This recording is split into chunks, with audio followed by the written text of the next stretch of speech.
Hey guys, so I saw a video by HappyConsoleGamer today, and that was worst cover art for games, and I wanted to make a response, so I started looking through my my collection, because obviously I'd done a video a while back about my favourite covers. I thought it'd be fun to do one about shit covers,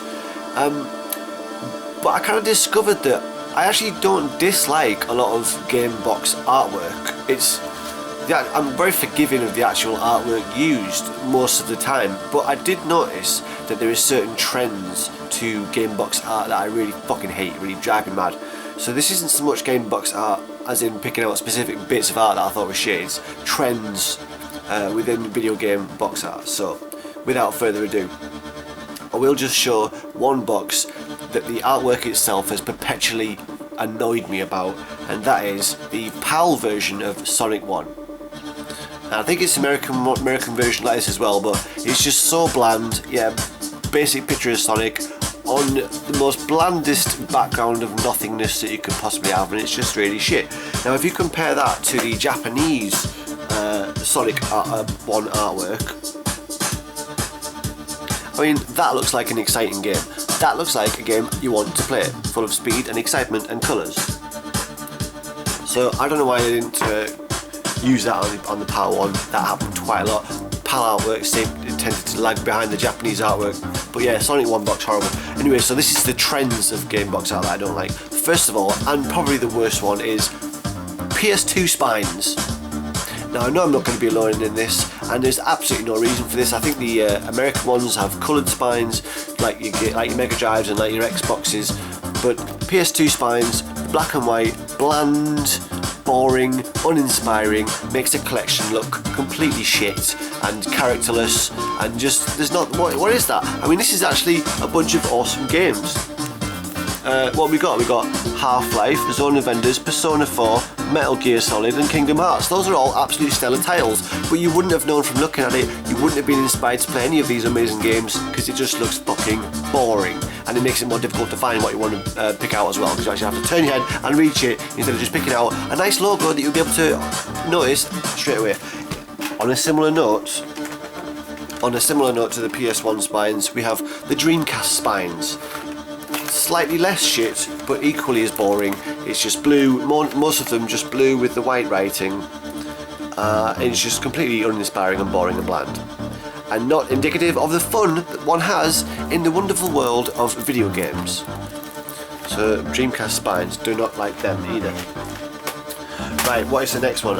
Okay, let's go with sport games just being white. Sport games, no matter what platform, just white. Again, bland, boring, and when you see a section of white in your Mega Drive collection, or maybe in your Xbox collection, although quite a lot of white spines, but you know that there is a section in your collection that you are never going to play. That little white spot is a blight, not only aesthetically to your collection, but also to the quality of your collection. So yeah, white sports games, I mean, there's no need for it. You're just making a collection look untidy and reminding people that they've got stuff that they don't really give a fuck about.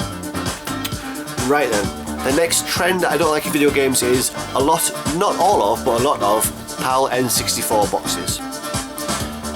Now, what is the point of this?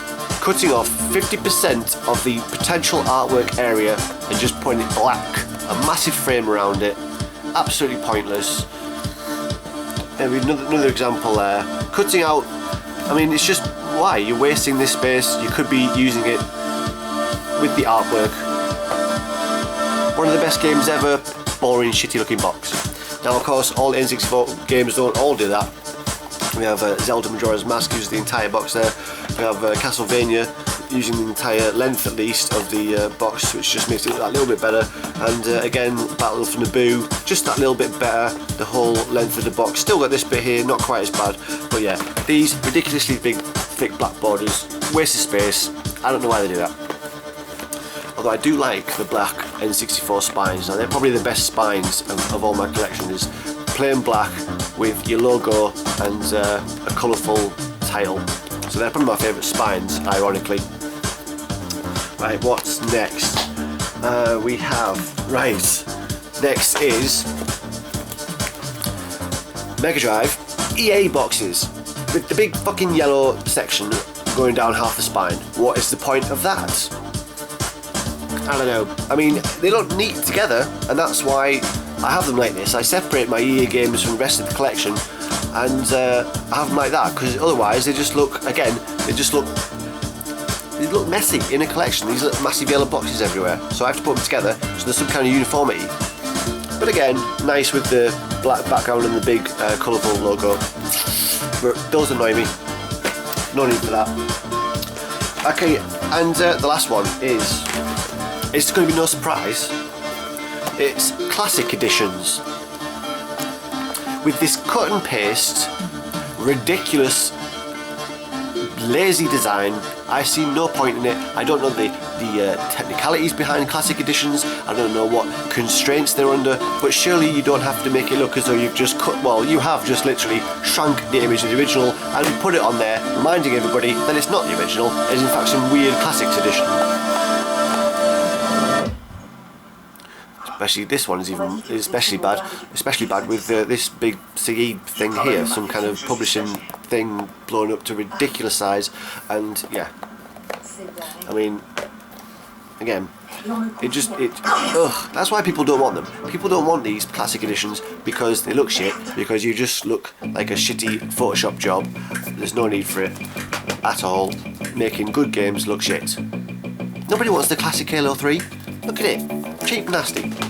Again, what is all this business? No need for it at all. If you need to put classic on the box somewhere, that's fine, but keep the whole thing using artwork. Just put classics at the top, that's fine. I mean, look at the difference. We have the classics editions of Crackdown and the regular edition of Crackdown. Which one do you want to play? Which one do you want to have in your collection? Of course, this one. So that's it. That's my video game box art trends that I don't like. What are some of yours? I would imagine they're quite similar. There you go, that's the end of this video.